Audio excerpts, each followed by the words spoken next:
ആ ഉദ്ധവര് വന്ദേ നന്ദവ്രജസ്ത്രീണാം പാദരേണുമഭിഷ്ണശ യാസാം ഹരികഥോദ്ഗീതം പുനാദിഭുവനത്രയം. ആ വീണ് ഉരുണ്ട് ആ പരമപ്രേമത്തിനെ അനുഭവിച്ചത് അവരുടെ കാൽപ്പൊടികളിൽ ആ പാദരേണു, ഒരു പാദരേണു എങ്കിൽ ആ ഒരു തരി മണലെങ്കിലും തൻ്റെ ശരീരത്തിൽ പറ്റിയാൽ തനിക്ക് ഭക്തി ഉണ്ടാവട്ടെ എന്ന് വീണുരുണ്ടത്. അതും ഉദ്ധവരാരാ?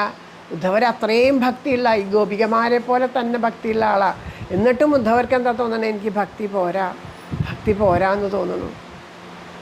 നമ്മൾ 4 ദിവസം അടുപ്പിച്ച് 2 നാമം ജപിച്ചാൽ മതി. നമുക്ക് തോന്നുന്നത് നമുക്ക് നല്ല ഭക്തിയാണ്. നമ്മളെ പോലെ ഭക്തി വേറൊരാൾക്കില്ല. അവരൊക്കെ കണ്ടു നാമം ജപിക്കാണ്ട് നടക്കണം. 2 നാമം ജപിച്ചുകൂടെ? നമുക്ക് അവർക്ക് നമുക്ക് അവരെ നോക്കി